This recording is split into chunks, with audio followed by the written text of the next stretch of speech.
बाबूलाल जी, आपने तमाम पेशेंट ऐसे भेजे जो किडनी फेल वाले थे और लिवर डैमेज वाले थे, तो उनमें से एक जिनकी डायलिसिस चल रही थी, कुछ पेशेंट ऐसे भी थे तो उनकी डायलिसिस भी छुड़वाई थी। तो आप का स्वयं का अनुभव तो है ही, किडनी फेलियर का केस आपका रहा है, लेकिन अभी ईश्वर की कृपा से बिल्कुल ठीक है, कोई डायलिसिस वगैरह नहीं हुई।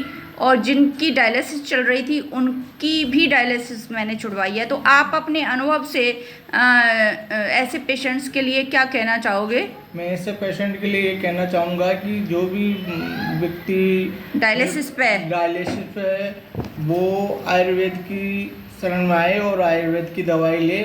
और जिसके भी डायलिसिस नहीं हो रही है, उसकी किडनी डैमेज है, तो वो भी आयुर्वेद के दवाई से ठीक हो सकते हैं और आयुर्वेद का ही इलाज ले तो अच्छा रहेगा। डायलिसिस कराने की ज़रूरत नहीं पड़ेगी और आगे उनको इस चीज़ों से परेशानी नहीं होगी कि अपन डायलिसिस कराने चले और फलाना कराने चले। ये चीज़ें उनके लिए गलत है, इसलिए डायलिसिस को आयुर्वेद की दवाई लेने से उनको डायलिसिस की कभी भी ज़रूरत नहीं पड़ेगी। हाँ, खास तौर से मैंने तमाम ऐसे केसेस मेरे को 4 साल पहले मेरा खुद की डायलिसिस होने की वो थी, फिर मैंने वहाँ से डायलिसिस नहीं कराया। आज मेरे को 4 साल हो गई, डायलिसिस नहीं हुई।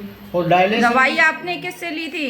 दवाई नाम नहीं बोलो डॉक्टर का। मैं दवाई जामडोली आशा शर्मा डॉक्टर साहब है, उनसे मैंने दवाई ली थी।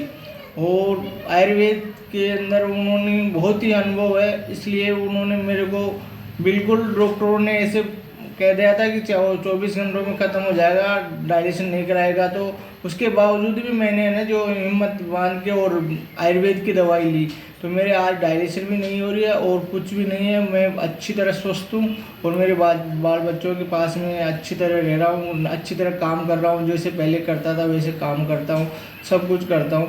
पर ये है आयुर्वेद की दवाई। आयुर्वेद के ऊपर पूरा भरोसा भी था आपका और मेरे ऊपर भी पूरा भरोसा था। आयुर्वेद पे भरोसा करोगे तभी तो फायदा होगा ना, भरोसा ही नहीं करोगे, आपके दिल में तो भरोसा ही नहीं है तो वैसे। जबकि आपके रिश्तेदारों ने तो मना किया था, उन्होंने तो डराया था आपको कि ये कोई दवाइयाँ पुड़िया वाली ये है वो है, ऐसे ठीक नहीं हो सकते। लेकिन मैंने सबसे मिलने जुलने से मना कर दिया आपको, और एक ही कमरे में आप उस समय रहते थे। बिल्कुल एक ही कमरे में रहता था। पूरा आपने पालन किया, किसी से मिला जुली की भी जिद नहीं की, और खाने पीने में जो परहेज बताया था वही परहेज आपने किया।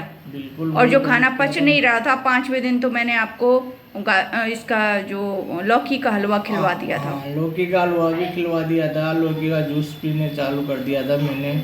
सब कुछ मतलब 5वें दिन चालू हो गया था मेरे, धीरे धीरे सब अच्छी तरह वो हो गया।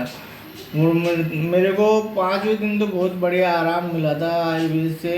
और मैं सबसे भाई लोगों से ये निवेदन करता हूँ कि जिसके भी किडनी डैमेज हो या और कुछ लीवर की परेशानी हो और कुछ हो बीमारी, तो आयुर्वेद की ही दवाई ले।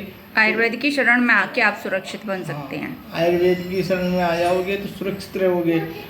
और डॉक्टर के पास जाओगे तो वो तो आपको जितनी वो दवाई चलेगी वो घी तेल बत्ती में घी डालते हैं जो चलती रहते हैं वैसे चलेगी। आयुर्वेद की शरण में आओगे तो आपका बिल्कुल दवाई भी आपकी बंद हो जाएगी और आपका पूरी बीमारी भी जड़ से ख़त्म हो जाएगी।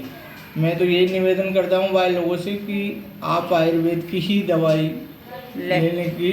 ठीक है, धन्यवाद बाबूलाल जी, बहुत बहुत धन्यवाद कि लोगों को सच्ची राह आप दिखा रहे हैं। आपका बहुत बहुत धन्यवाद।